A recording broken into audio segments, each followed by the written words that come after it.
Okay, we're going to call to order the April 24, 2018 Select Board meeting. Thank you all for coming today at 11 o'clock on a Tuesday. Everybody's busy, so appreciate it.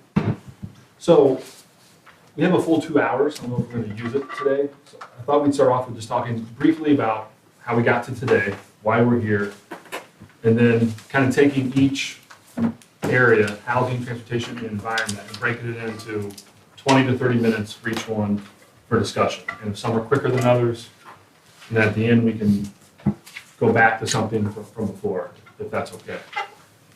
So we actually started this when I was not on the board under Jim's chairmanship. This all started, right? You brought a facilitator in, and the facilitator had personal things, so it delayed, and then we really got into it, I want to say last April or May. We really started this process. And we were all over the map in the beginning, and the facilitator really helped us narrow it down with the idea of us trying to keep the select board, I know you're all going to laugh, to keep us focused. When you have everything coming at us all the time, left and right, same with town administration for everybody. And so we narrowed down to housing, transportation, and the environment, and we had lots of goals for all of them. We were told that you need to kind of pick two very important ones and focus on them and stay focused. And we're trying to do things that could be accomplished in 3 years. And some of these things on here may not be of 3 years, maybe they're in 1 year. So, get to the point, we cannot do this without full kind of integration and acceptance of everybody. Like, we can come up with all the plans we want, but if the departments can't do it or don't know why we're doing it, then it doesn't work. So I think Libby brought it to you guys at Cabinet a week or two ago, and now we're here to talk about it. And we need your feedback. We need you to kind of pick it apart a little bit and also make it a little better. And who knows, you might need more resources. So that's what we want to talk about. Does the board have any other things they want to add to the general why we're here? Did I sum it up? That was good. So we had Janice, is it Kinder, who was with us up until about 6 weeks ago. And then Janet and Chuck have taken over the kind of the facilitator roles. And would you guys explain your role in this, how it's been the last 2 months and then going forward, just so everybody here knows, in the public who might be watching? Sure. I started out when you all started meeting in January as a recorder and recorded all the conversation that was going on to support Janice's work. And then about 6 weeks ago, I guess, as you said, we became facilitators. So we're helping, and Chuck can add his thoughts on it too. We're helping to organize the papers, to get things in one location. As needed, we'll intervene to direct the conversation back to topic if we find it wandering, that kind of activity. But mostly, we're here to guide the process, not to be leaders of the process. Mm-hmm. Right, yeah. I think that's So we're looking to roll this out to the public, the very first small draft, I believe in May. Did I have that right? Into May? And then have it kind of finalized by August, September? Did I have that right? Just give you an idea on time frame. Does Mr. Sapperstein? Mr. Chair, members of the board, I apologize for jumping in like this, but it is so timely. The Nantucket Civic League is undergoing its own strategic planning with the goal of having something available at late June. Guess what? We have 3 subsets. It's population, demand, environment, and transportation. We've already got a working document on transportation, and there will be one on environment and population demand shortly. So we'll try and keep, perhaps through the town manager, you apprised of our progress. Thank you, Lee. That's great to hear that we're all we can all see the same issues as the most important. Does the board or anybody want to start with a particular housing, transportation, or environment? Want to pick one out of a hat? First one on the list. What's that? First one on the list. Which is, Housing. let's jump into that.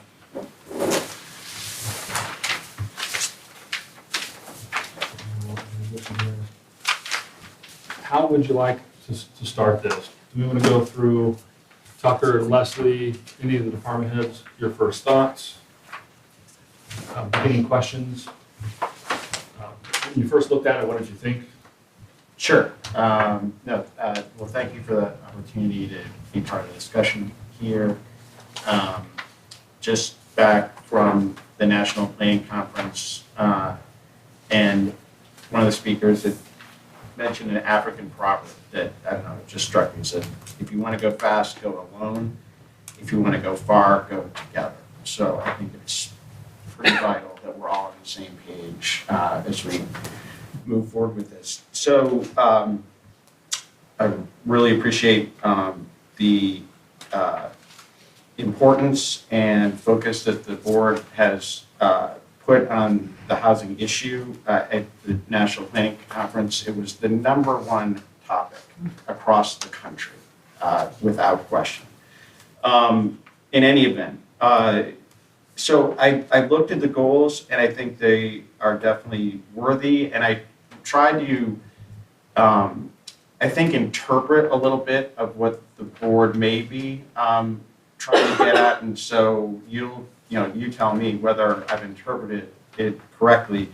But I kind of rewrote the goals, and I wanted to see if these make some sense to you. So there seemed to be a couple of goals that touched on both like creation as well as the safe harbor provision. So I kind of incorporated them both into goal #1. Between now and 2021, work to ensure the creation of 24 new units per year of SHI eligible housing. 24 is the magic number for Nantucket to get a year of safe harbor.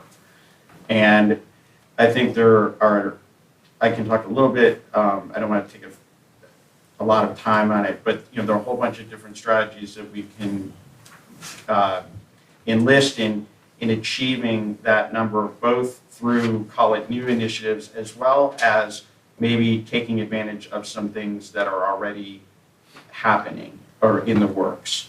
But so anyway, I wanted to give a definitive number that could clearly be communicated to the public and sort of tighten that notion up. So that was goal 1 as I reinterpreted it. Goal 2. Hang on, is 24 a reasonable number? Is that something that's doable? Well, it like where there's a will, there's a way. Okay, just. Yeah. So did you want to talk, good feedback as we go through, or? Okay. So just, I think it's great to, if you can hear me, but I guess we're just being recorded, not amplified. As we go through this, I'm reminded that there was some notion as we wordsmith these as to their future use. And I just use this as an example. So as we were going out to the public, there was some value in, a number like 100, which was, it's a jarring, it gets some attention. So that's just, as we go through this, there was some thought as we wordsmith these. It's great. So you have it just kind of was that coincidence, I think, maybe, that was the 24, which is great. But just that was, I think it's an awareness that's important to have as we go through this. No, thank you for clarifying that. Tucker, question for you. Yeah. You kind of combining goals 1 and 3 into that one? Maybe if I could just read the 3 Okay, goals sure. and then tell me if I've captured all of the things you're trying to get at, or maybe I've missed. So goal 1 was between now and 2021, work to ensure the creation of 24 new units per year of SHI eligible housing. Goal 2, by September 2021, finalize a plan to address housing needs specifically for town employees, year-round and seasonal, and have broken ground on, and I just put X units. It seemed like town employee unit creation was one of the things that was embedded in the goals of the board. And then finally, goal 3, as I have it, is by 2019, determine in greater detail need at all affordability levels, 30% AMI to 175% AMI, for the community.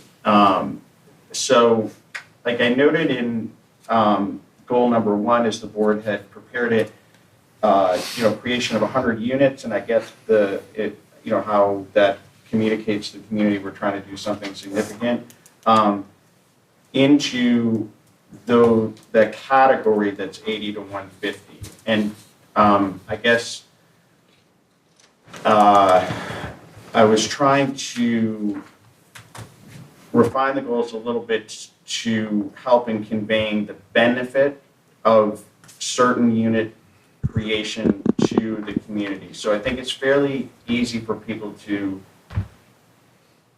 get that if we're adding units in the 80% and under, we're adding to our shy count. But I think as we all know, there are needs in a variety of other areas, including well above 80%, that are still very important to address, but not necessarily, they could count in a rental situation, but they don't necessarily count on our shy count. Questions comments from the board? I think those are all good. I think those are good changes myself. Still, do you feel it still keeps in with what we were, I think it improves Workforce it. housing. I think it improves it. And I could work in like the 100 sort of notion into that opening one, sort of 24 a year, with a total we're going for. Anyway, I just was trying to massage the language a little bit and just get your feedback. I think the 24 makes it sound like it's more achievable to do some of it in smaller projects. I think the 100 makes it sound like we want to do one more big project or two more big projects. So I think That's a good point. from an achievability point of view, I like the 24. And even from a public perception, because since we did, I don't know if it's since, but there's been a kind of a backlash on the big projects. Mhm. So maybe that would send a signal of the smaller ones, since we know we don't envision doing a big project. So Yeah. that seems like a good. Tucker, one of the things that we didn't really clarify or we didn't know was whether those units should be rental or ownership. And is that something, as we're adding those 24 units, do you have a grasp or is that additional information that we need? So one of the units at the conference that I attended was very impressive. It was about some work that 2 smaller cities, towns had done, and they both happen to use the same market analysis firm. So I'm very interested to find out more about that firm. I got the contact information, and I'd like to recommend to the trust fund that they take a look perhaps at engaging folks such as those in, apparently they did an outstanding job in analyzing the need, not only from the income standpoint, but from rental versus ownership. So I don't know the answers in the day, but I think it'd be potentially money very well spent. Yeah, I think, so that would be following on then from the information we have from the housing production plan, which was a little bit broader and Yes. based on state averages, so this would be going down into our population. Exactly. Yeah. Yes. I think that sounds good. Your thoughts, comments from anybody else? I think we were looking at trying to add to the shy list, trying to add from 80 to 150, and then how do we get more available housing for town employees? How do we allow us to acquire more and then retain more? Yep. That's in my head. That's how I saw like the 3 areas. And so with town employees is, though several of you for sure know from the RFP process, that there was a strong desire to have as great a proportion of that project dedicated to town employees. We kind of got some pushback on the legal side. However, it still is a condition of that award that we, with the developer for Six Fairgrounds, go to DHCD and seek a town employee designation for a small portion of that. And so it'll be interesting to see what they do with our request. We certainly feel like we have a case to make, and we're going to give it the college try. Have they done that before with other towns, or is that? No. So that's a newer, Yeah, but we have such a unique situation here. But also, there may be other ways to approach it utilizing some existing entities on the island, and Libby and Brian and I are going to be getting together to talk about that soon. town administration, is there any thoughts on this? Greg? Just overall, I mean, not about that, but about the union aspect of it, the reason we have Amanda here. Well, if we're talking town employees, how that impacts union negotiations. Jason, another thing actually, maybe Leslie, you have some thoughts. We talked quite a bit about zoning, and when we were thinking about how some of these could be addressed, we kept bringing up zoning, and I know there's some things that, like the tertiary dwelling, that maybe haven't worked quite the way that we had hoped they would, and we were also thinking about some of the existing stock that just isn't on the lists, and I'm wondering if you have any thoughts on how we can tweak the zoning that we have, or how zoning can help us achieve some of these goals. Well, I think we took, a huge step with town meeting approving the special permit allowance for the apartment buildings, the ones that, Richmond, what's called community rental housing. Workforce rental. Or workforce rental housing. And, as far as Massachusetts communities, we're really ahead of the curve on that. And we actually were just recently invited to participate in a Massachusetts Planning Directors series where people would come out here and, sort of look at how that's working out and hear about what we're doing. So, I think we've done a lot with the zoning. The tertiary dwelling, I think, is doing what it was intended to do. It was never meant to be housing to go on the subsidized housing inventory list. It was just meant to, fill a small scale housing shortage, which the housing production plan identified, was something that we needed. So, we're always open to looking at new things, but I think the special permit allowance in lieu of 40B was a huge step in the right direction.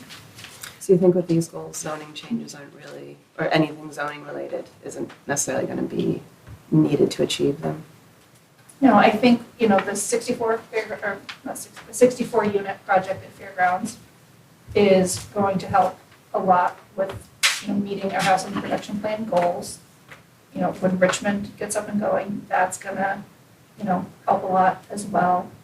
I know there's some other entities that are looking at using that provision of the bylaw to build out some other housing as well. So I think that's really gonna be utilized quite a bit. So I can maybe add, so at this, national conference, there are 5,000 planners from across the country. Andrew sat on a panel regarding particularly workforce. The focus was workforce affordable housing in multi-million-dollar markets. And it was well attended. And having attended a variety of different sessions there, Nantucket is, with one exception, we have a pretty unbelievably good track record as far as not necessarily the units we've created, but the steps we've taken in order to address the issue. The types of things that have happened in our zoning changes are the things that they're recommending to communities as they try to deal with the problem. So it was eye-opening to just sort of see where we stood relative to the communities across the country. Not that there can't be things that are done around the margins or whatever to improve, but overall, we have a very good record in that regard. The one thing that we haven't done that other communities have done is invest more significantly on the financial side, because there's no getting around, especially in a place like this, that it takes some subsidy. And certainly we've done some smart things with land that we have, but we need to take a closer look at that in terms of again, the objectives you all end up setting, and then what is it going to take, not only in the support of this entire team, but, financially, any additional zoning changes, et cetera. What was the one exception? With the money. But you said a town, oh, I thought you were speaking about a town. No, we've taken a lot of steps in like the zoning and the board, moving forward with, development of a significant project, all those, we've really was heartening to sort of see where we stood relative to a lot of communities. But the one, to get across the finish line, we may need greater financial resources, and we have tried to get those, obviously, with, what we're doing with the housing bank. So, We're going to go to Dawn, you have a comment? Just one more point on, the zoning piece. In the zoning reform legislation, which is still not passed, but a lot of the, the zoning pieces that are being pushed relative to housing, creating more multifamily zoning, allowing more apartments. We're already doing everything that the state is recommending. With the Housing Choice Program, which we just submitted the application to be certified, there's 10 criteria, and we met all 10 relative to our zoning for our Well, housing. it's good to hear that. Especially go to a big conference and, you're the expert, that's awesome. But you mean collectively? Yeah. I'm really worried about the financial side of it and how to incentivize, because when we're looking at our community cost of building something that's like $500 a square foot, maybe you can do it. Maybe you could somehow do it for like $350, but it's how do you get to the point where we can incentivize someone to build it and make the rents affordable? I think it does have to be somehow subsidized, or there have to be bonuses, but I want to find a way to get away from only meeting the 80% affordable through a 40B process, and then the other 75% of those units are going to be high-end summer homes. So what other ways can we get at that? Are there any other grants that are available to us? Are there any other ways to do bonuses through zoning? I know we've done a lot, but I think maybe we need to find a few more ways to get at it that really incentivize people to do it. Like the tertiary, I feel like a lot of those ended up just being conversions of existing, because the cost to build like a 600 square foot one bedroom, that you can't, how much can you really rent that for? It doesn't cover the cost to build it in terms of year-round rentals. And that's why so much of the inventory on this island has gone to summer rentals, because a house that you would rent for maybe $3,500 a month year-round, you can rent for $6,000 a week. So those are just some thoughts that I'm trying to get a handle on. Some communities are using tax abatement as incentive. One of the things, so shortly, we're expecting to be given the housing choice designation. They, really encourage the town to apply because of what we're doing here.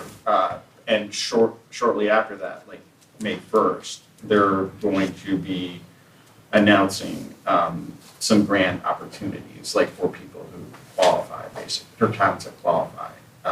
And that may give us access to some funds to do a deeper dive into answering the questions that you brought up.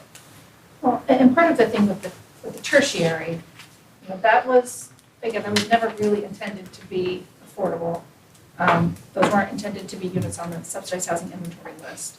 And in order to be on the subsidized housing inventory list, they would have to be limited to 80% or less, and they would have to be, lottery units. So the landowner who has to live on the site, wouldn't be able to choose who's living in. And that's a huge barrier for people.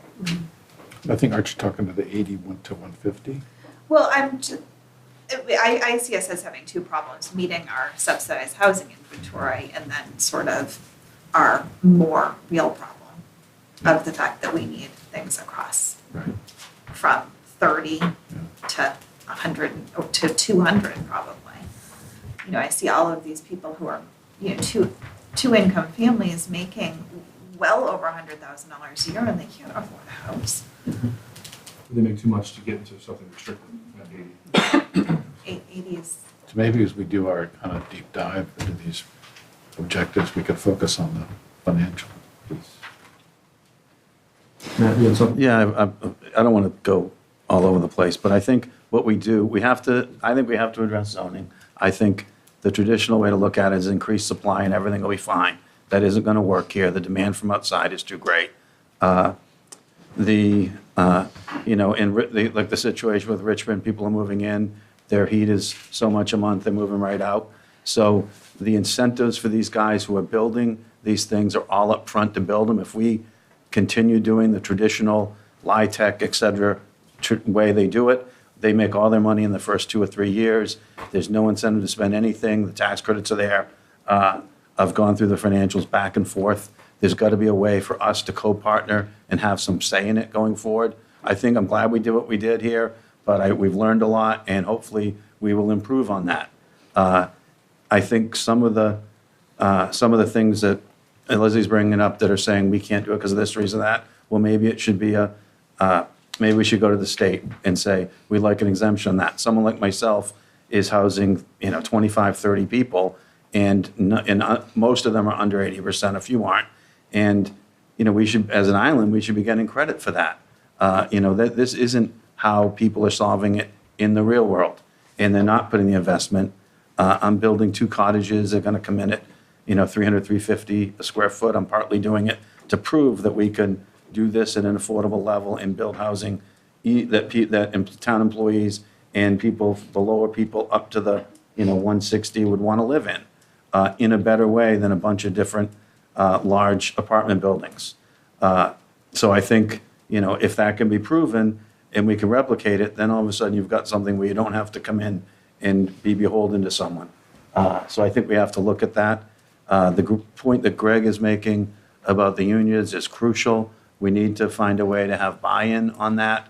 One of my concerns on a lot of this is that we need to tighten up our management structure. We need to tighten up, our negotiating and make it fair for the various people at different levels, or none of this is going to work. I didn't want to start today negative.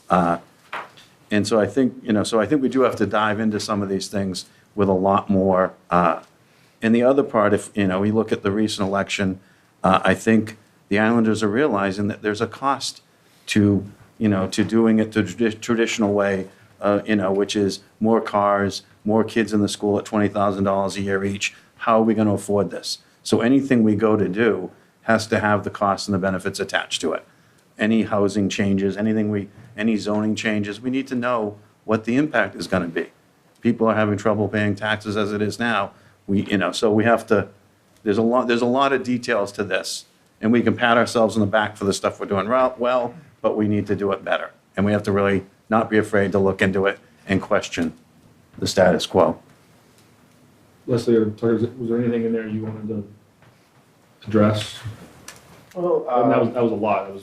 Well, I'm taking notes. Yeah, I just wanted to see if you have any comments. We're going to try to wrap up housing in about 5 minutes. So I think, I might have a different interpretation on the recent election.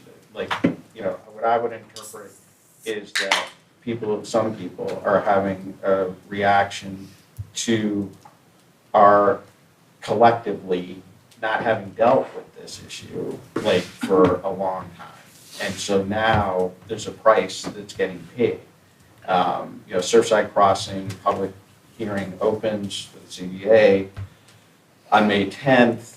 And I agree with them, like that, 25% affordability in a project is not, we're going to get further behind. But, is there an opportunity to, work with a 40B developer to get far greater than the minimum affordability in their project? And is there an opportunity that project on its surface needs to create 39 units that would go on to the shy list as it was approved by Mass Housing.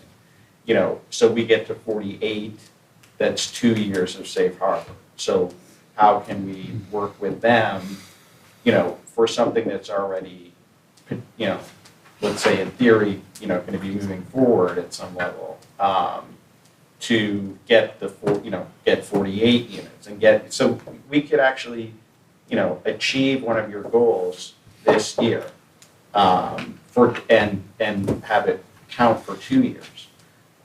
Anyway. But the more, summer housing we create, the more jobs that it creates, the more people that we need to support them, the landscapers, whoever supports, like where I heard it was 9 people that support on average these large homes. And that just further exacerbates the housing problem. I was going to say something similar in terms of how do we incentivize people to have the housing that they build be somehow limited to year-round or even like 6-month kind of housing, so that we have more. I mean, it would be good for businesses as well if there's just more people who are more spread out throughout the year. So we have this major problem of a concentration of 3 months out of the year that's like killing this island and sustaining it at the same time, because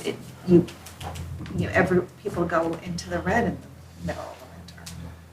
In terms So, of most businesses. I mean, I don't know if this is relevant or not, but so the city of San Francisco was one of the examples where they had something called the Mission Action Plan, where the mission district of the city was being gentrified, and it was creating huge problem. It was an area that already has some, call it affordable housing for the city, and it was being, turned into high-end, so forth. And they underwent a big initiative to address the problem. But the point they made, and they had at this conference, they had the director of planning for the city of San Francisco, they had the special liaison, special advisor to the mayor's housing policy person, the mayor's, another representative mayor, and then 2 members of the community group. But one of the points they made was you have to spend more time sitting at the table with people who disagree with you in order to move it forward. It doesn't help to be preaching to the choir, but let's get the developers in, and have those hard discussions. And, and in the end, they say, we don't agree on everything, but we agreed on 90%, and that allowed them to make some huge progress. Thank you, sir. Roberto? Well, we've been spending a lot of time on housing goal 1 and 2, 1 and 3. But with housing goal number 2, I get the master plan and the permitting thing, and we're having a lot of conversations about incentivizing the developers, but we're also not incentivizing our own town employees. Yet you're absolutely right. People who are making a lot of money, because the town pays well, can't afford to buy a house on the island. I have a two-income household. I missed that 150 AMI by $2,000, so I couldn't get any of the affordable housing. So then I had to crack that nut of 10% down payment, which is killer. So if we're trying to save some money because it's $500 per square foot, things like that, would it be too far out of the idea to create some sort of a low-interest loan program as a benefit for town employees that we could borrow against to come up with down payments? Because the mortgage that I'm paying is $1,000 less than I would be paying for the same house as rent at the market rate. So all we have to do is just break that down payment nut. And as far as cohabitating with my coworkers, the quickest way to kill morale would be to live with the people I work with. So I feel like by incentivizing the ability to buy a house in the market that we have right now would actually be a little bit more effective for the town employees rather than building a location here on Tacoma and say, well, these 10 houses are for you guys. Rather, by creating some sort of a way for us to crack that down payment nut, we have a choice of buying in Mizzenmast or Tom Nevers or in Hobart Ave. Okay, 2 people got that joke. So it's just one of those, just a general idea, general strategy that I was thinking. Here's a question. If you had known you'd be eligible, if you had a $5,000 less than an offer, would you have taken the job still? I would have told Erin not to get her job. Yeah, okay. So I told Erin not Because part of, I think, what happens, if you look at it, because you start dealing with the unions, if these 2 people are equal, you add housing, maybe that person gets paid a little less. When there's a raise, they're both going up, and the person who got more is making more. So there's a fairness inherent in that. If you're doing it, we can't afford to just say, okay, we're giving you a break on house, so everybody else gets more money.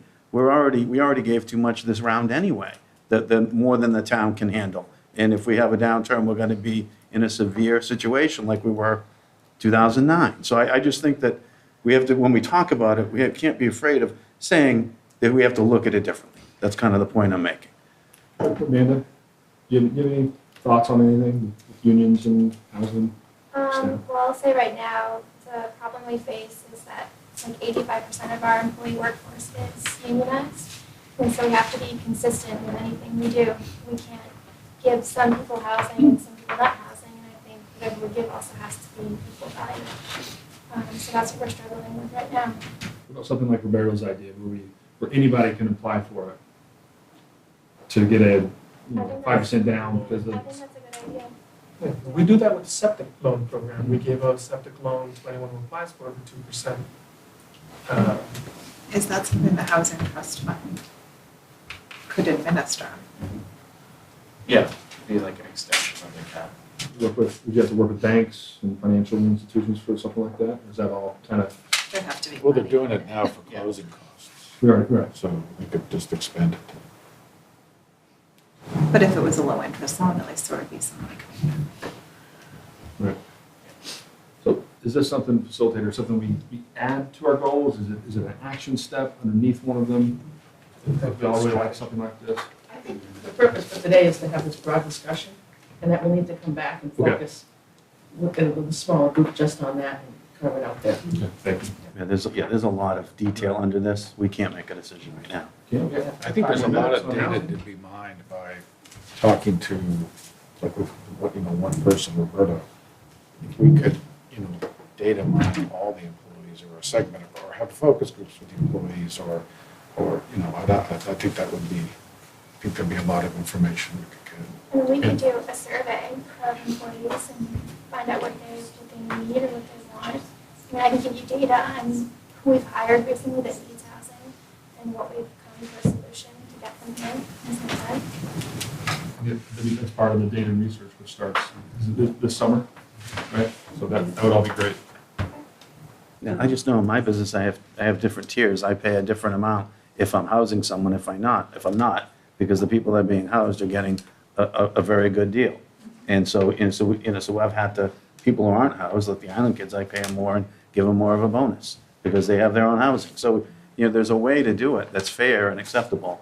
We have to look at across the town, and it's not going to be easy. It's going to be a lot of work. So, I think we're all in the mindset of saying why not versus why. Exactly. Or you wouldn't be here doing this last 8 months. So. I just one more question is, I get asked all the time about what happened with the tiny house movement sort of thing.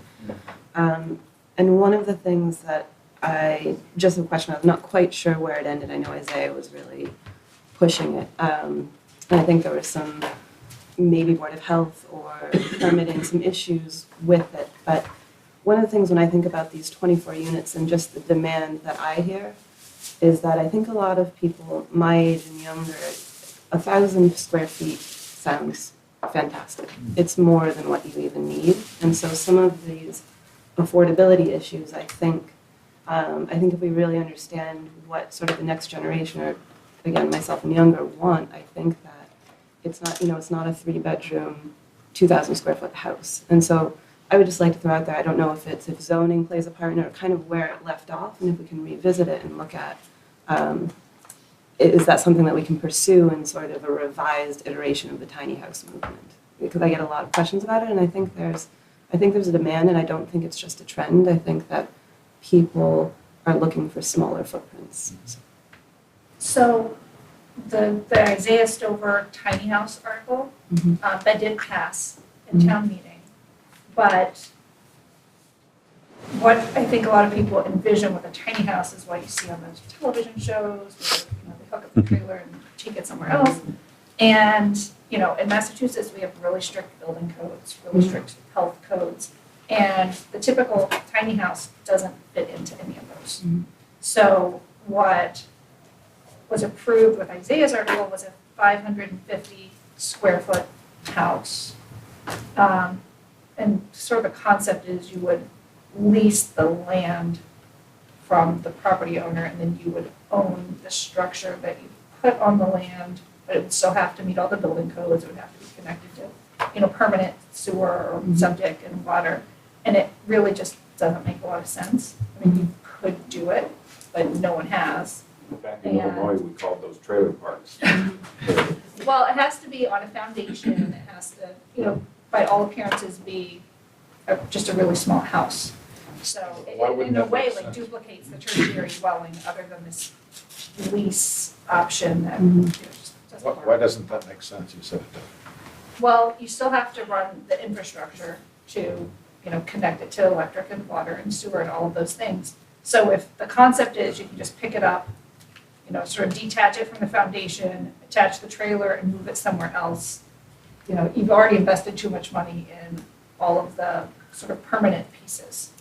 I think one of the advantages, as I understood it, was you could take a loan out on that mass, whatever you call that, which it's, what do they call it, chattel, I guess, and which you can't if you otherwise built something that wasn't movable on a pad in somebody's backyard. So. I also think there's a bit of a misconception, and I'm not sure, and this would be great if it came out in the market analysis, is nobody that I know has talked about, maybe other than Isaiah, about wanting to move the unit. So I think, again, what the tiny movement was on TV and how it kind of got translated, I just think there's the next generation of it, and I think that there's just, again, a demand for something between 550 and 1,000. It doesn't have to move, and if we can figure that out, I just think we don't need to build. I think even some of the ones in Beach Plum, and even to a certain extent some of the ones in Satcham's Path, from what I'm hearing, are more than what people really need. And so I think if we can find a way to, again, to me it's the next generation of tiny house. It's not movable, it's just smaller. So the companion article to what Isaiah originally proposed got pulled, I think, before actually town meeting happened, but it was the part that actually would make that concept work, which was tiny house village. So I think it's the same idea that you're talking about, that maybe that is an area that could be looked at with zoning of where you're allowing, a greater density, but in exchange for these smaller, not tiny, but cottage or whatever our version of that is that works here.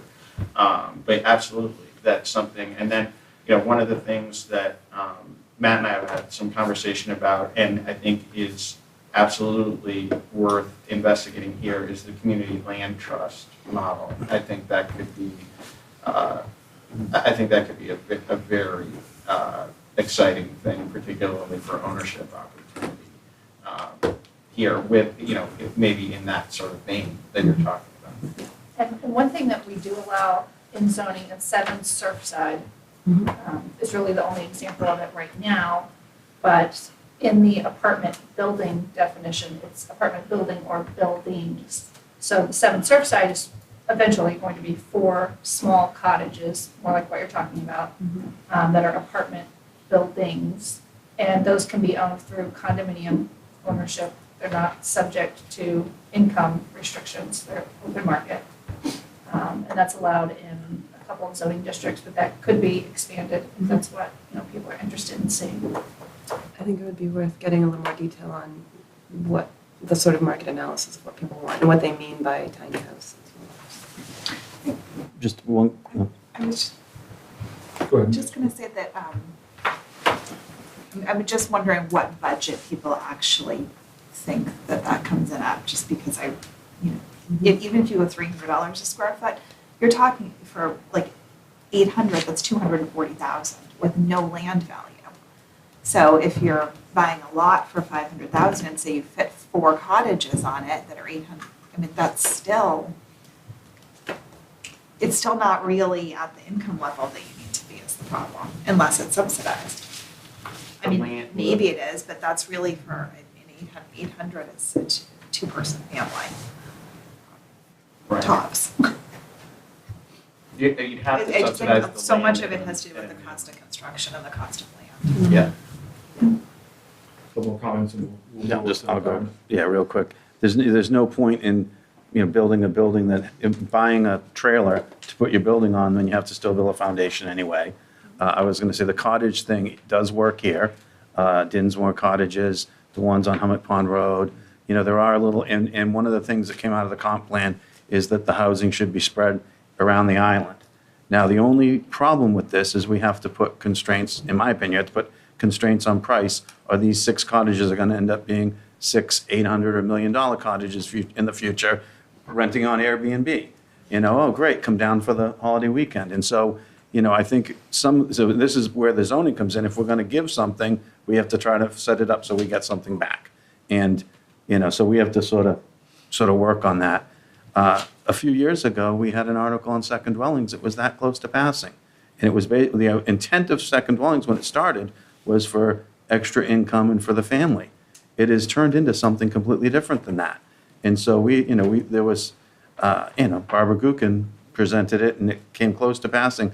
Maybe second dwellings should be year round, period. Like that would be a way to not keep adding more and more, but add it for a need. So I think things like that are sometimes seen as third rails should be on the table and talked about. Anything else before we move over to environment? Last comments? Town administration, anyone? Okay, we're gonna move over to the environment. Just for anybody watching this, I'll just read the environmental leadership goal. We only have one. Consider all options for solid waste with the goal of sustainability and definitive recommendations to the select board by fall of 2021. We want to start on how we got to there, or just anybody's, any comments? I mean, we spent a lot of time trying to word that correctly to connect with the goals and the strategies. And I'm going to go off. Any more comments? What happened to the sustainability office? Did we decide that was an action step? Yeah. Yes. Oh, yeah. Rob, what was your first thoughts on that? That kind of gets into your world. Yes. Well, the environment is a very, very broad topic.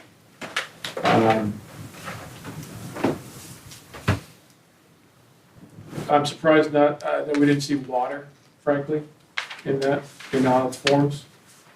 But I'm not saying that solid waste is not as important, but I think water is in its many forms. But sticking to the topic of solid waste recycling, I think there's certainly a lot of things in the works, including the planning committee, to support this goal, which I think is certainly 2021 is a great spot to shoot for, considering the contract is expiring 2025. We're in the process of hiring a recycling coordinator, which is C goal 1. We've had challenges with housing. We've had some fantastic qualified candidates, but we're having challenging times finding middle managers that are able to come here with the housing situation. That said, backing up, we have a planning committee that's being assembled to really start looking at solid waste and recycling programs and sort of this closed loop, sustainable type format. So we've recently discussed a number of different things, contract and non-contract related things with Waste Options, with their leadership. We've seen some changes and some reactions to our recent discussions with them, which are all encouraging.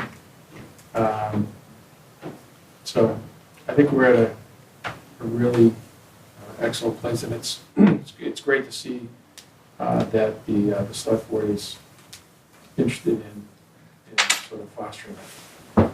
So it sounds like, and I won't hear from Reed and Jim worked on this quite a bit. We're already doing a lot of this. It's already starting, so this isn't anything new. But to have the support of the board and the focus on it, to support it financially and going forward, I think is a good thing versus, oh, we're already doing that, we should have another goal. Do you want to comment on that? Well, yeah, my first comment as well is that the environmental goal, coming up with one was very difficult, and we had ideas coming from all over the place. And I think in a lot of ways, the other goals both tie into the environmental goal. Where we really started to focus on the landfill is we were asked to look at what are opportunities that are right there that we can avail and what is achievable in 3 years. And so that's how we started to hone in on the landfill, because the contract is coming up. And as well, our other goal, the establishing a sustainability office, is one where I think we were acknowledging the fact that the environment is such a broad category, and we do need someone or an office eventually with more than one person looking at all the different issues that are going on. So I think you're right with the water, and I think there are other things that are as important, but we were asked to really focus on something that we could turn into a goal. And with the landfill, I think particularly Jim and I got a little bit caught up on, as we look at the options, knowing that this will most likely be another 25-year contract, that we just didn't want to, we wanted to balance the realities and the practicalities with also thinking as big as possible in terms of how we think about waste on Nantucket and not being limited by the knowledge of the people in the room. So if it's necessary to have outside consultants or research or information, that was what we were really trying to communicate with the goal, was that, again, there will always be reality as a check, but that we wanted to be able to think big as an island, have some visionary element to the conversation. So I just wanted to add one point to that as a follow-up, is the 25-year expectation, right? I think, honestly, we're in a very, very different place than in, let's say, the history of the world, as far as how fast things are moving, and we only expect that to accelerate. I think just knee-jerk reaction to another 25-year contract would be the wrong thing to do. I don't think a 25-year contract is realistic. We have already seen major issues arise in this current 25-year contract that couldn't have been conceived at the beginning of that. So I would just leave that. The timing of the time frame, the length of that next contract, I would guess would be substantially less than 25 years. I like that idea. So, and I think we'll get into the details of that later on. But that, with, like you said, with the technology and the way it's advancing, I think it would be better to not have it be. Jim, what were you? In a sense, this was a new goal for us. This was an area that we really hadn't talked a lot about, as opposed to some of the other ones. And so it was kind of hard, at least for me, to wrap my head around it. And I know I tried to be a little provocative in the thinking, just to get us thinking kind of, that saying outside the box. But and then as Rita said, although kind of dealing with the reality of the contract. So we talked a lot about things like, basically how to avoid anything getting to the landfill. How do we? So there's so many actions we could take. We think possibility.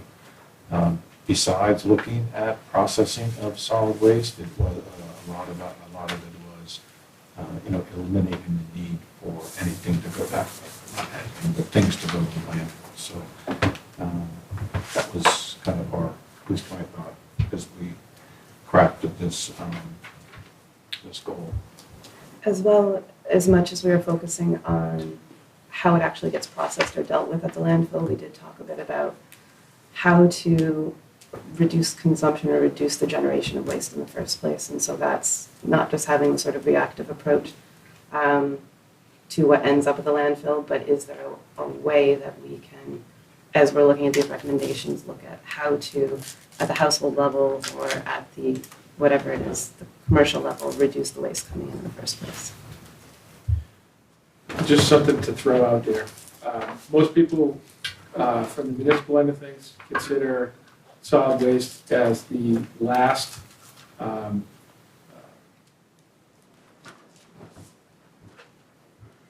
utility. It's the unfunded utility. All right? So what I mean by that is ultimately, like a commodity, like water, like sewer, a lot of folks are now doing stormwater utilities, but solid waste is one that largely is the last expected service that just goes with being a citizen.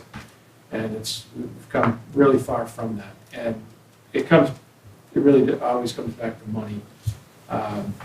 The carrot to get behavior to be changed has been proven to be money.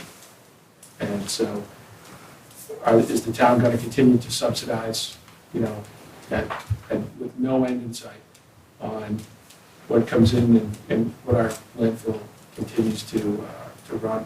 Or are we going to get into other, let's say, more aggressive programs that really take a hard look and force compliance onto the individual by disincentivizing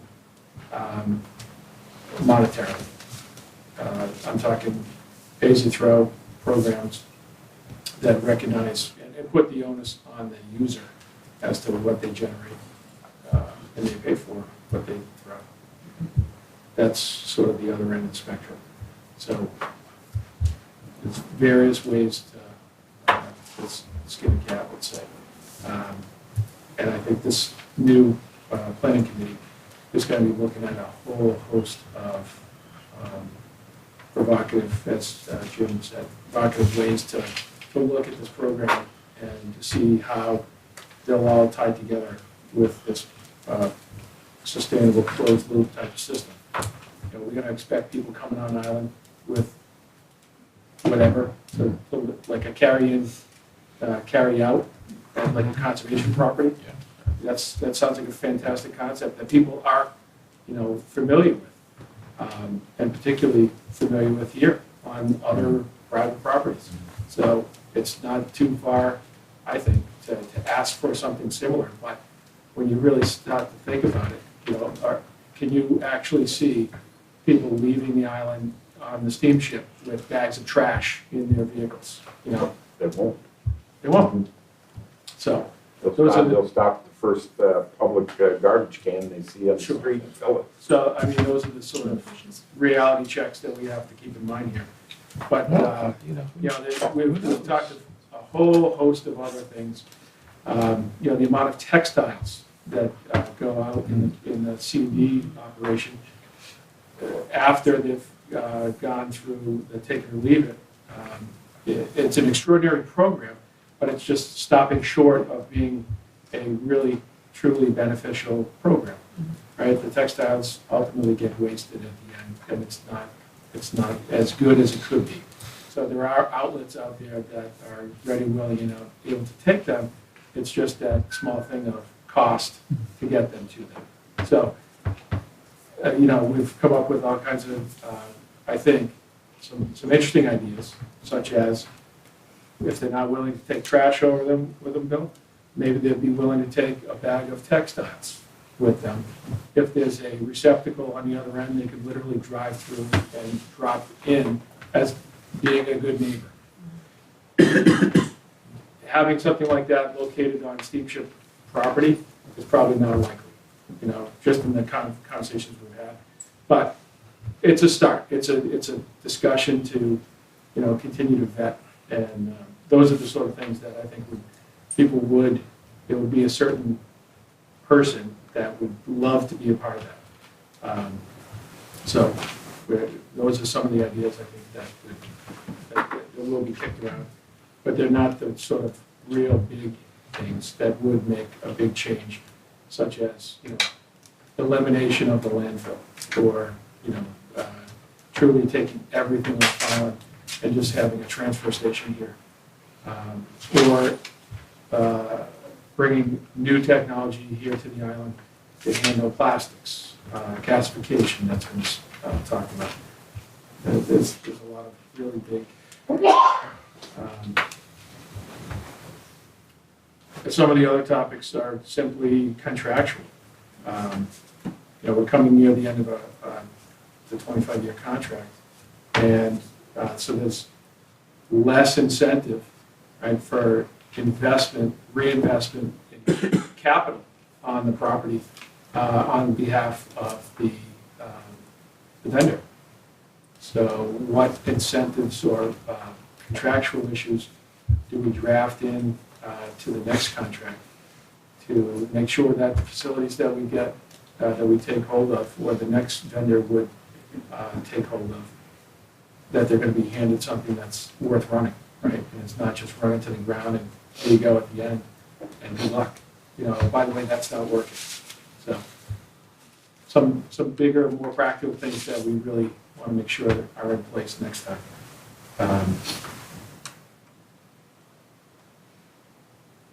I'm curious about the lessons from Nantucket's history as a newcomer here. Are we talking all lessons? Must have been Matt. Good and bad? Do we have examples that we want to put in there? It's always good to learn from history. I'm just curious what that history is.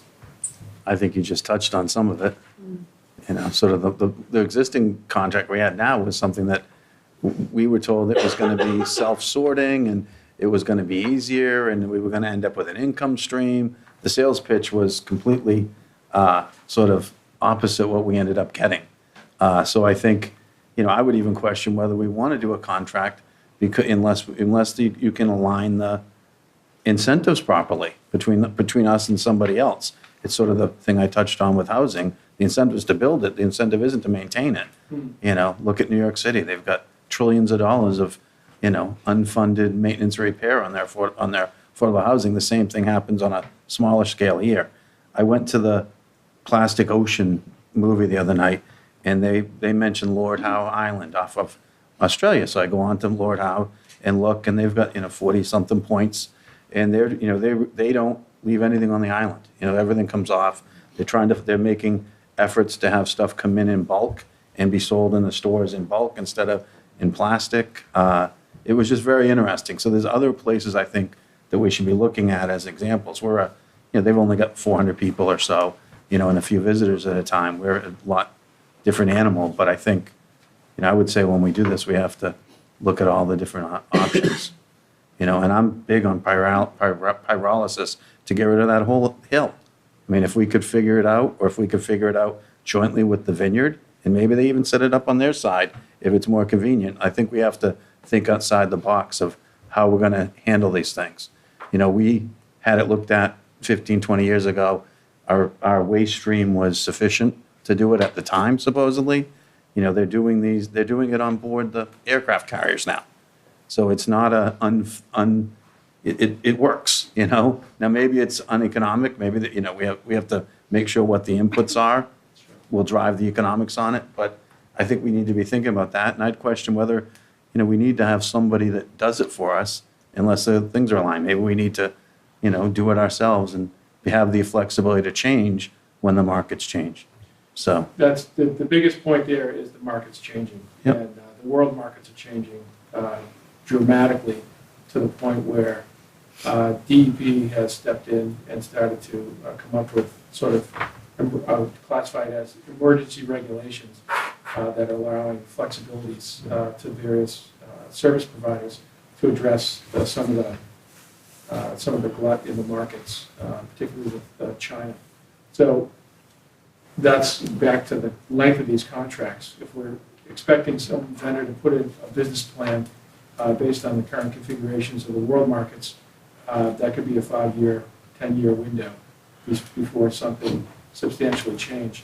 And we want to be able to have some flexibility in there so that we're not boxing a vendor into a corner, but at the same time, we're sort of allowing at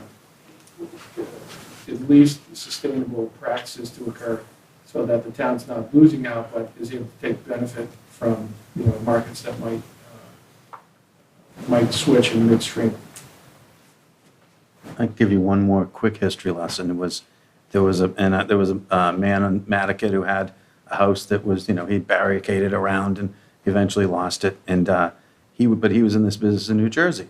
So he gave us about a 9, when I was first a selectman 15 years ago, gave us a 9-page recommendation of how he would set up the landfill, because there's a market for this now and a market for that, et cetera, et cetera.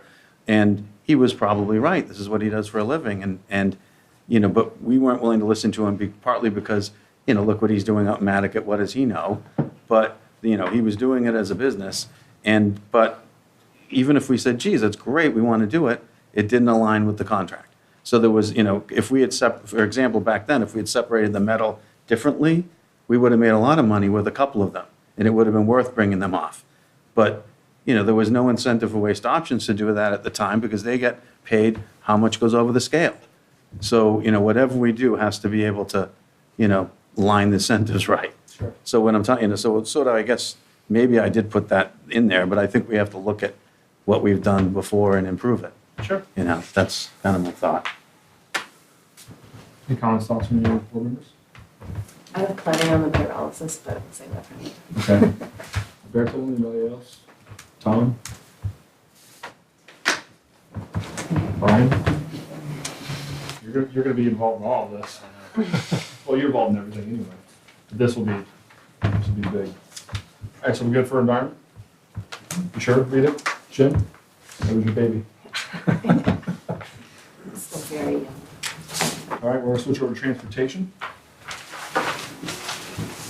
We had 2 goals. I'll read those quick for the public. Goal number 1, by the summer of 2020, launch a downtown parking management system based on demand management principles that achieve or is measured by 85% occupancy of public parking spaces. Goal number 2, by May of 2021, complete at least one key sidewalk route that connects from Mid-Island, defined as 6 Fairgrounds Road, to the ferries with improved standards for accessibility. Okay. Don, do you want to start off? Your thoughts on this? Well, goal number 1's already underway because we've taken a vote to move forward with instituting some kind of parking demand management, but there's a lot more analysis that needs to go into it and the actual implementation, getting people used to it.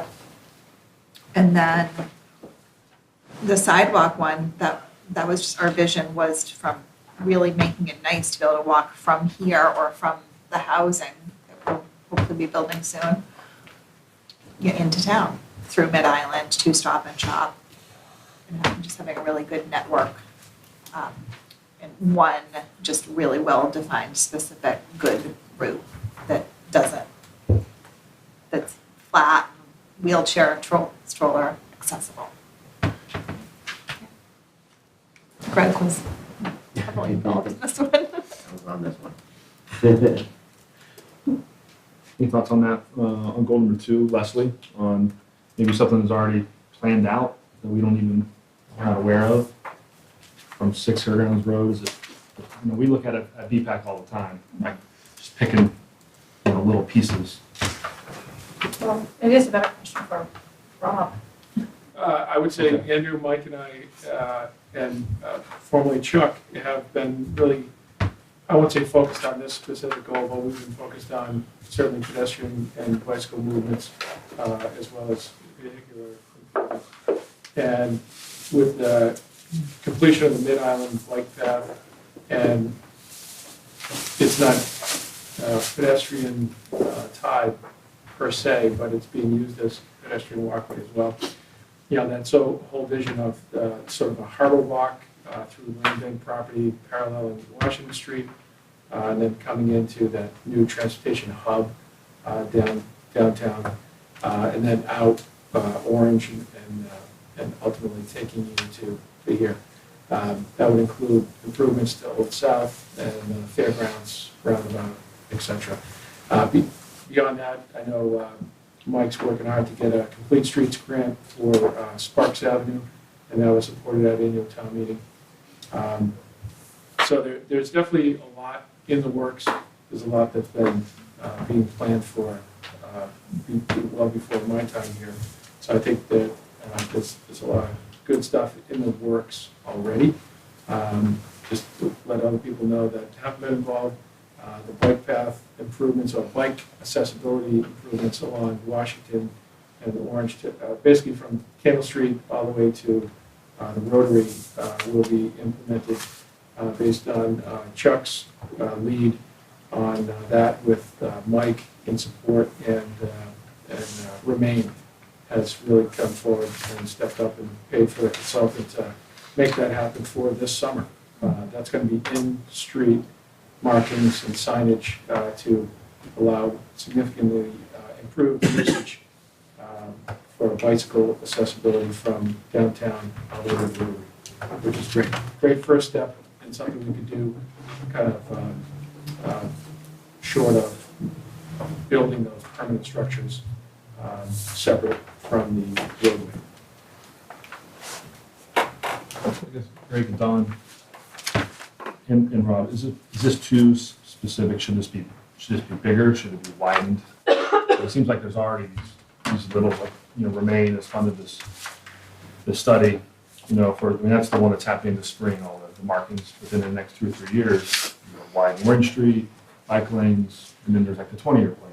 I would just say in general, I know it was cabinet meeting, but I would tell you that cabinet meeting basically was a quick reminder. The feedback that I heard right off the bat was that we would love to share with the selectmen that policy and big picture is great to lead the future and let the professional directors achieve those goals, those bigger goals, through some of the smaller defined, not transportation specifically, but within those higher defined goals to support that in various efforts, as opposed to having the select board try to drill down and figure out exactly these little key pieces of these bigger, three big topics. Throw that out. Any thoughts on that? So keeping them broad. I think they are broad. I think a lot of this was, we were all, in many different areas. And this one is more specific, but that's when you come back and say, it's too specific, keep it broad, and we can back off. It's like, well, how, is there more funding? What else needs to happen to connect Mid-Island to downtown? And what can we do from a policy level? And, we're already kind of doing this already, select board. I think that's a good conversation to have. Definitely, I don't think any of this was trying to be too specific to micromanage anything. Some of it just kind of got, I don't know, facilitators could comment on this. Strategic goals and action steps. We talk about this a lot. Are we getting too specific? Well, I think where this came from is these were the goals that the select board set. You all. Yeah. Right. And hence, now we're kind of expanding the conversation to include the department heads. Mm-hmm. And we're seeing that, well, maybe there's not a direct fit between, the select board would like and say, the transportation planning group. And hence, we're at a point now to decide if we want to reconcile them.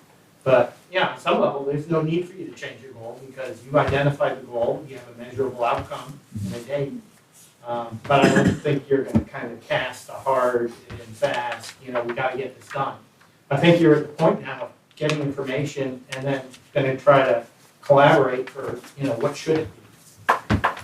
And I think one of the things to clarify is I think we were also sidewalk being pedestrian focused. So what would be the appropriate pathways for pedestrians to access? And certainly going through Stop and Shop here and then, down into town. So I think there's details here to flush out, but I see alignment in terms of, the end game. It's just how do we get there? And some of that we might flush out when it's presented to us, like, okay, here's how we, you wanted a walkway to downtown. Well, we can't really do what you said, but here's the way to do it, and here's our list of things that we have to do. We have to do takings here, we have to do this, we have to do the other. What I don't want to see is us out 3 years and say, oh yeah, well, we didn't have funding, we didn't do it, or geez, we should have started takings back then, but we didn't do it, or, like we have to align everybody so that, when we get there, it's done. Not like, sort of in a little bit of this is changing the culture slightly. I mean, I think that we've put things off that we've known we've needed. It's always a reason why we didn't do it. I mean, I think, since we're under transportation, we found out 350 more cars were registered here this year, in February. So how many more does that mean we have peak season that are here, that are registered here and just came and visited? That our infrastructure can't handle that.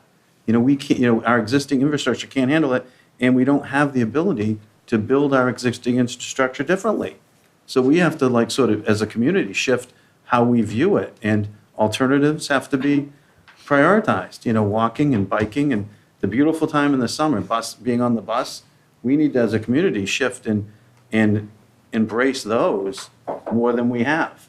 So I think that's sort of, I think that's our view here. We need that view to go to the public and to go to the, to the department heads. And so that's sort of why we picked the ones we're picking. And I will say NPDC has shifted its priorities and put more money toward bike paths and other things. That's a shift, a fairly recent shift. So I think we're on the right page, but it has to be aligned as we go. I heard some interesting feedback after the election that I wanted to share, that more was related to Old South Road, but I think it was more globally discussed as transportation improvements that centered around number of people on the island. I think Mike made some good points about level of service discussion, and sometimes that could go above some people's heads. But essentially going from an A to an F using a report card and saying, we're going to go, potentially with these improvements, we could improve this corridor from an F to an A. I think my parents would be proud, right? But the point is, if you're losing at the ballot and you're not able to implement those, now we're back to square one, and how do you sell that project to get it implemented if it's truly going to make improvements? So the feedback I heard was from a few folks, we don't want the improvements. We think that leaving level of service F is a disincentive for continued growth for the island. So I think that's another, when you talked about buy-in, the board can have goals, but can we implement them? I've heard sort of the same thing, but I've heard it slightly differently. I heard, what's the point of moving them more quickly on Old South Road if they're going to just end up at Five Corners and Washington Street and everywhere else is just going to be backed up? We didn't look at the entire picture. That was one thing I heard. And I also think it's not necessarily a numbers of people issue. It's how they move about the island when they get here. And so if we set up our system so that they can move about efficiently, like you go to Aspen and Vail and places, you don't even need a car, and you hop on the bus and they move hundreds of thousands of people back and forth from the mountain, and they have unbelievable infrastructure. We need to be thinking like that. We can't be thinking, 20 or 30 years ago about everything's a car. So I think that's where we have to shift. So. I think transportation goal number 2 was sidewalk and pedestrian focused, because we didn't want to be just about cars. We didn't want to try to put appropriations and money and thought into allowing more cars to be here and moving around. well, I'm actually, goal number one was that, but to be more efficient with it. Just want to make that point, that was sidewalk pedestrian focused. Goal number two. And my other comment, because we don't have the valet parking next year, we may want to consider trying to do number one by next summer, not by the summer after. That might be ambitious, but, you know, yeah. But that's, the reality is we're going to lose those 80 or so spaces next summer. And that's, how's that going to be made up? So. Good point. Can I ask Tom, Yep. Tom, can I ask you a question? Now that there's going to be more airline services coming from farther away is kind of where the trend is going. Are you guys seeing any trends at the airport? And you probably don't have this data, but I just want to put it out there about like, are those people coming and renting a car, or are they just hopping in a taxi and like going to an inn in town? I don't know that you can answer that. But. We don't have the specific data on that. Our rental car traffic has been growing, but in addition, we're seeing growth in Uber and other modes too.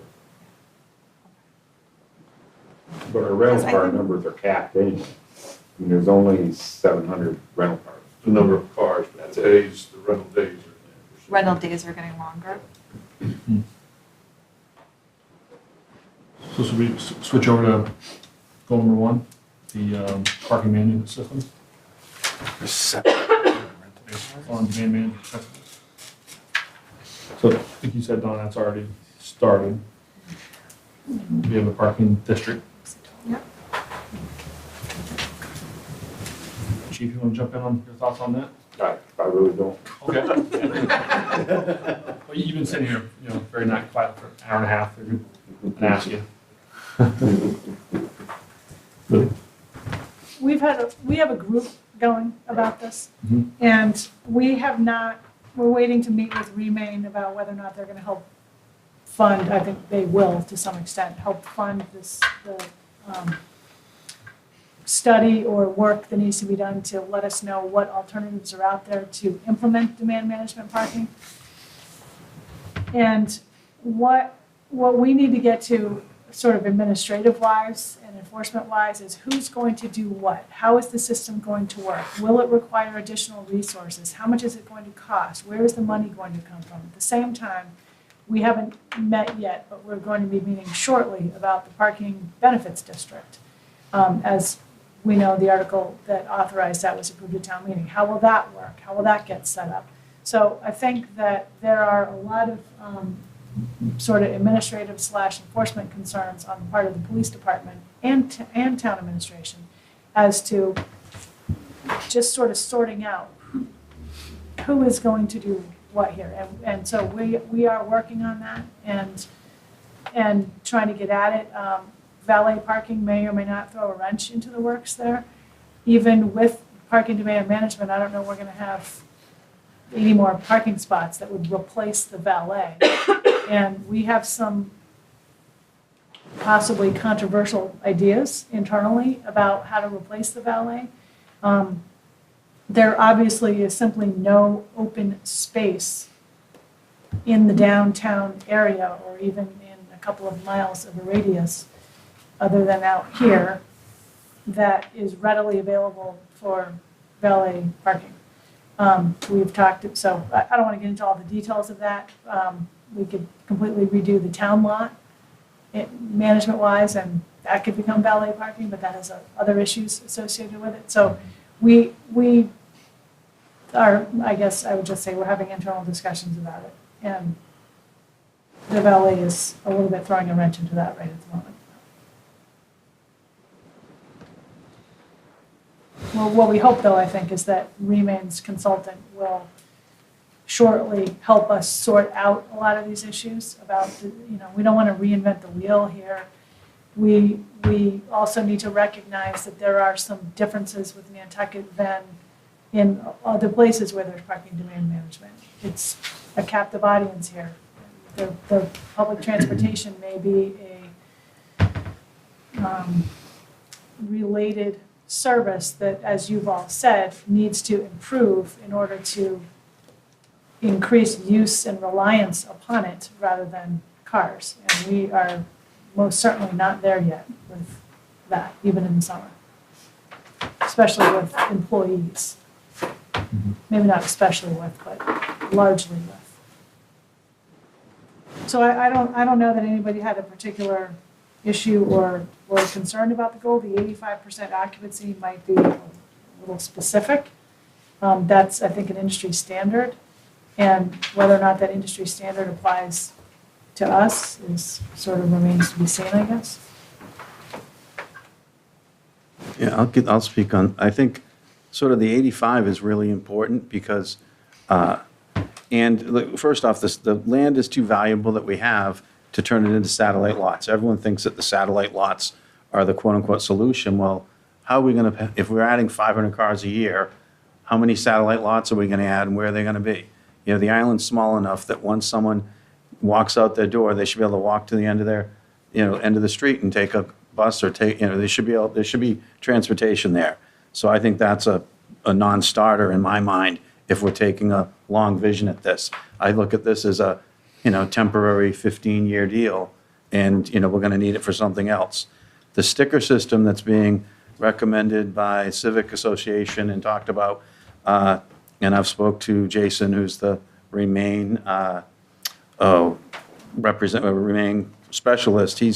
I in my head I knew it was wrong, and he right away said, "This is a mistake. You're going to make people feel entitled that they can continue to park all day, and they're going to think that they're going to just get to go down and they've bought their $10 sticker, their $100 sticker, whatever it is. So you've raised a little money, but you've put even more pressure on the system downtown." The other thing, if you go to the tape and listen to Meet the Articles, it's very difficult to answer a lot of the questions on the sticker system.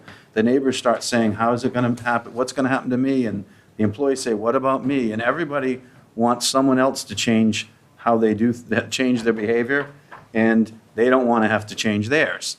So everyone thinks, oh, we're going to build a garage and the rich people will park it and I'll park next to my desk all day. Well, we have to put something in place that's fair, and the most valuable spaces should pay the most, and the ones further away should pay less. So we have, that's the idea of demand management. And then you can answer the question when someone says, well, how are you going to do it on this road? Well, we're going to set the price and the terms in such a way that 1 out of every 8 spaces is always opened at peak. And in the wintertime, we're going to be able to tweak it back. We won't charge as much. You can stay longer. Well, how are you going to deal with the neighborhoods? Well, we're going to look at how many spaces are available for the neighborhoods, and we're going to bid them. And the people that, if you have a space, so you can answer the same thing. We want to keep that many spaces full. And I think that, to me, that's the idea of, and then you're not picking winners and losers. You're not saying, oh, well, we're doing this for the restaurants, and we're doing this for the real estate people, and we're doing this for these people.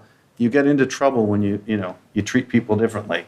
So I think it's really important that whatever we do has principles driving it, not special needs and people's, the loudest people complaining. So here's my spiel.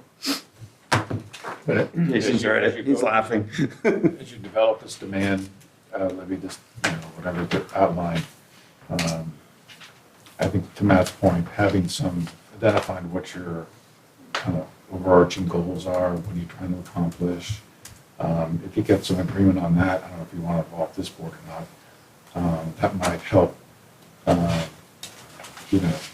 make some decisions later about who does what, who pays for what. It's very complex. So. I just know as we began our conversation about whether to have a parking garage, the developers said, you don't talk about parking, because any conversation about parking in the same sentence with a garage will kill the garage. So, and that's what we're doing. So there's, we'll see how that happens.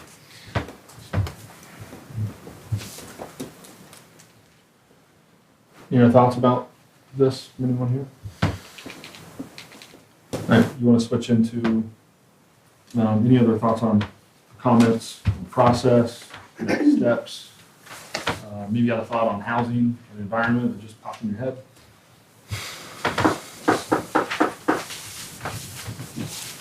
Okay, we'll go over next steps, next meetings. Can you remind me, Janet, on what our next meetings? We haven't set one up yet, so we need to do that.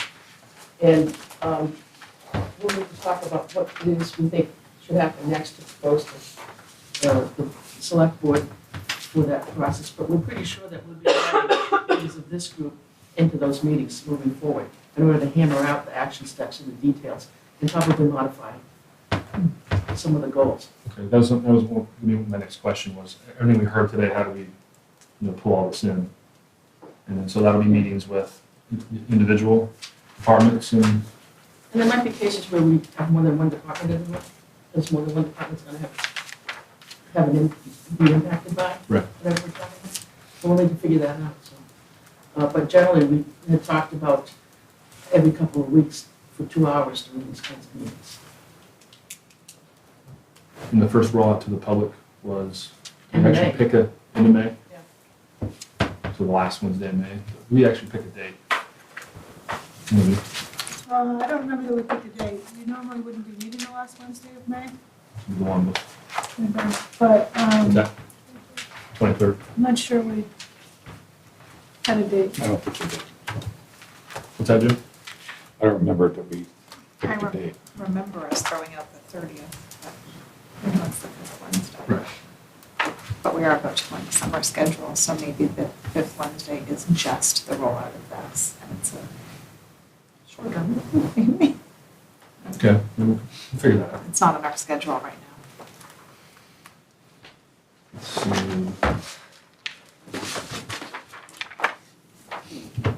Anything else with next steps, Chuck, or?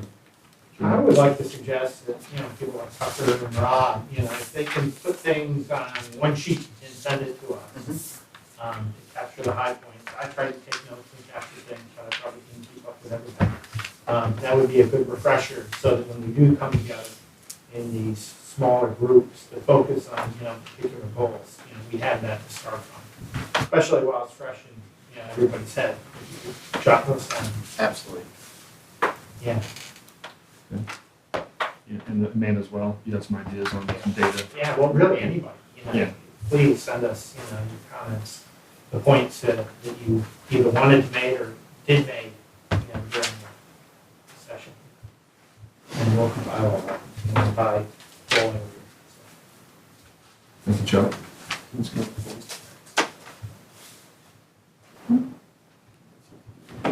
Anything else? Should we pick a time now? Yeah. Yeah. If we stayed with this Tuesday schedule, it would be the 8th.